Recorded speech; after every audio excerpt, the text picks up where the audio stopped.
Welcome back to the channel. In today's video, providing you a quick markets update and then going into CEXs versus DEXs. Which one do you prefer? We're going to look at some stats, some headlines, and all the shenanigans from yesterday as well. So let's jump on in. Make sure to be subscribed if you are brand new around here, and check out the link in the pinned comment down below. So we're going to start off on the Bitcoin chart here. Yesterday, there was a bit of a pushback from the area of resistance. And what we actually have now is a nice trading range from the top around here, 21.6, and the bottom of the range defined around here, $20,300. So there's a good chance we just oscillate around here over the next few days, going into the weekend, etc., before we have a bit of a decision. Are we going to go up from here, or are we going to break down?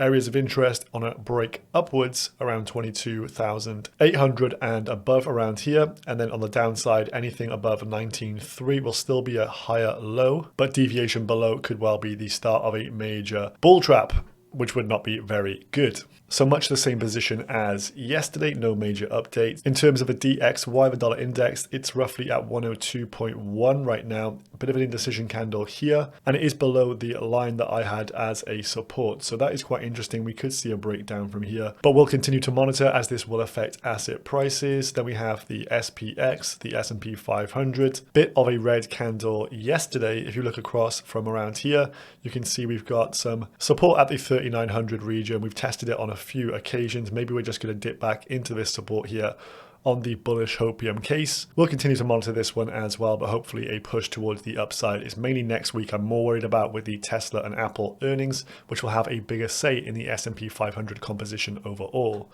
This was an interesting chart that I saw just earlier on a video around the M2 money supply worldwide. Whilst we hear a lot about tightening in the US, if you look at other currencies around the globe, adjusted to US dollars, they have been on the up and up and continue to do so. The likes of China, and most notably, of course, Japan with yield curve control, they are printing yen like crazy.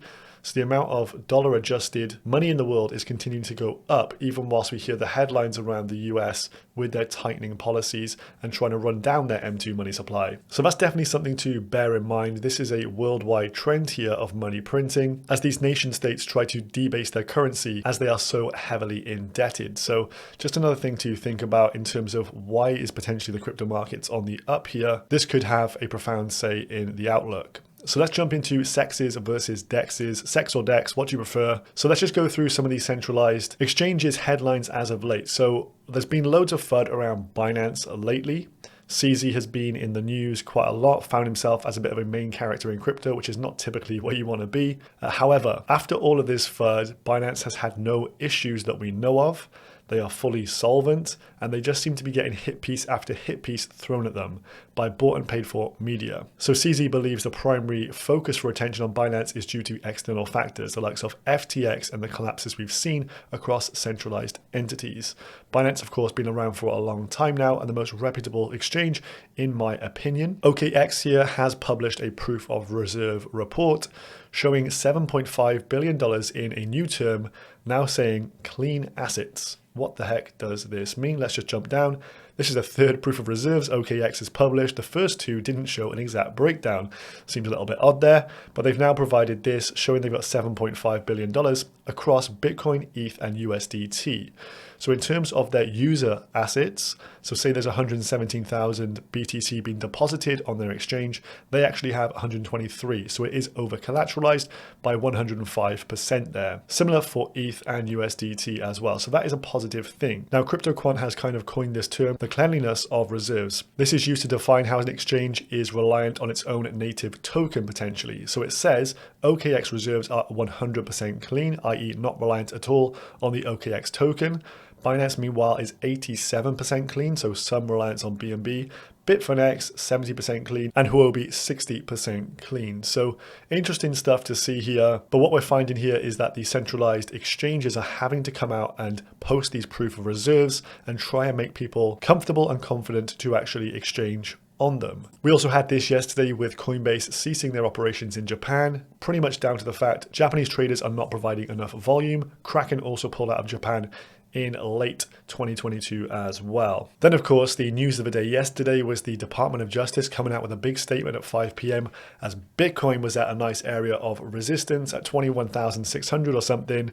Of course, the media spun out a bit of a hit piece. Really strange stuff to see, and I thought that was just straight up market manipulation. We were all thinking maybe it's going to be another hit piece on Binance. Maybe they got something to say with an entity being charged. Well, it came out, it was Russian exchange BitZlato, an exchange I've literally never heard of, and I'm doing crypto 24/7, 365. And it seems that their exchange reserves at the time of this release were down to like $11,000 or something ridiculous. So the Department of Justice trying to do their best for crypto users. This has sparked the meme that you can see on screen right now, and it seems like they've entered the arena a bit too late to referee this game whilst the floodlights are going off. So as you can also read into this, there's clearly a narrative around centralized entities, centralized exchanges. The big dogs in the US are coming after them no matter where they are. Over on CoinGecko, go to exchanges, you can actually see the centralized players and their monthly visits. This is an interesting one to keep tabs on just to see how the market share is moving more towards Binance over time and how we'll have more centralized control within the CEX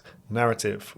June Analytics here providing some nice information showing the difference between the trading volumes on centralized exchanges versus decentralized. So in the blue we have the CEXs and in the orange we have the DEXs.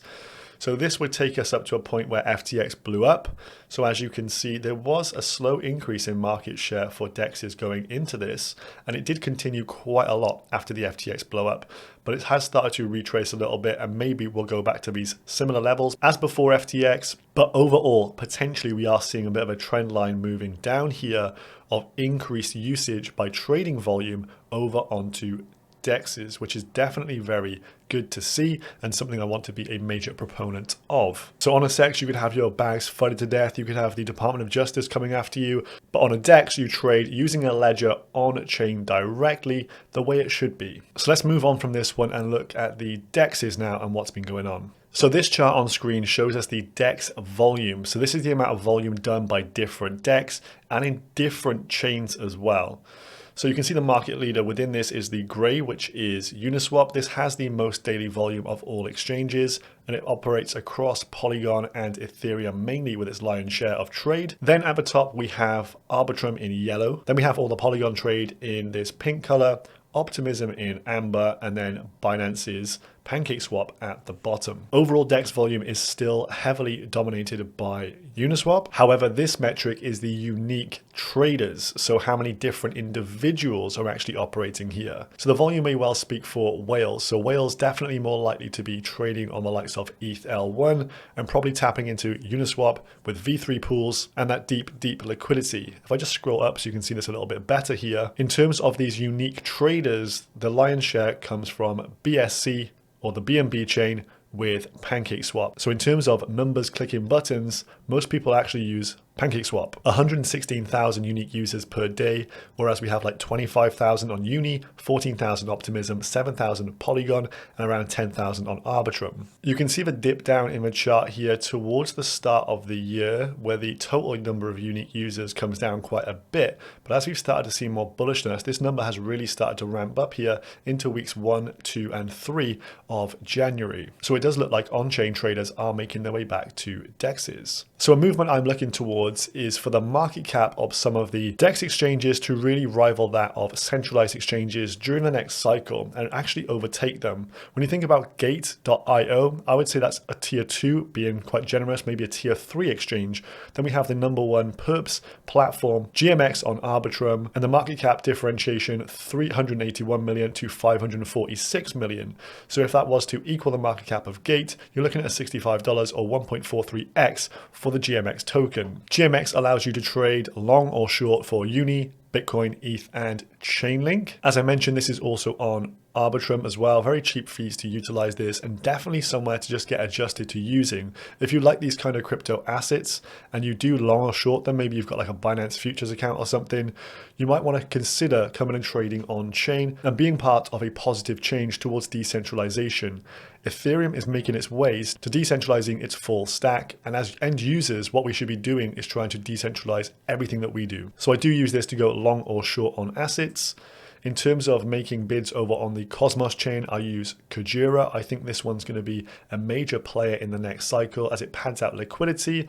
Lots going on, many things in the pipeline, and a stacked roadmap for this one. So if I want to buy maybe Atom, DC a bag of that, trade the likes of Kujira, Polkadot. They've got BNB and Wrapped ETH on here as well. I think this could be a major trading venue going forward as Cosmos really picks up some steam. Over on the BNB chain, I was looking at BuySwap recently because this does have superior trading fees over PancakeSwap. And to be fair, they've padded out the liquidity quite substantially as well. So the trading fees on BuySwap on BNB are just 0.2%, whereas over on PancakeSwap, they're 0.25%. So if I was to swap 10 BNB into the BuySwap token, I would get 14,251 tokens here, but I would get 15,569 on BuySwap. Slightly better liquidity, and that difference in 0.05% also makes a bit of a difference when you're trading your bags. The extra kicker on this exchange as well is their token is used as a bit of a rebate token. You can see this trade fee here, which defines the 0.2%, but then there's a fee return button down here as well, where they pay you out a fraction back as like a cashback in the BSW token. So for frequent traders on BNB chain, I do think this is a better place to start trading, and maybe just come and do a comparison versus PancakeSwap if that is where you typically trade. Pull up BuySwap, bring up the same two pairs and do a comparison, see if you can actually save some money. In terms of trading on Ethereum L1, I always use Matcha. I find that this is always bringing up the best prices. It has MEV protection and also slippage protection in play as well. So you're not going to get front run on your transactions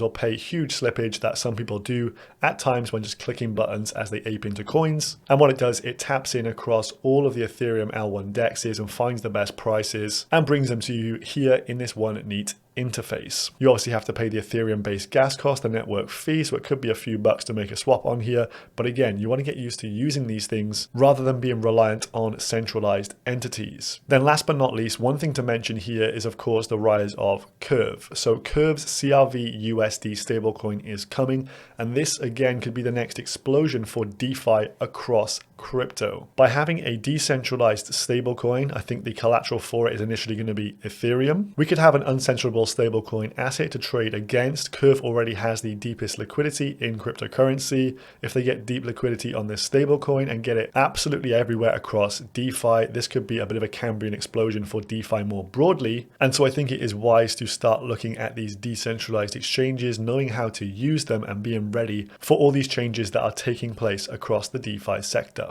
So when it comes to CEX or DEX, make sure you're choosing DEX. And if you enjoyed this one, make sure you comment down below. Subscribe if you're new here and check out the pinned comment down below as well. We have a 10% off discount for coin tracking tax software. Get your taxes in order this financial year. I'll see you in the next one, guys. Goodbye.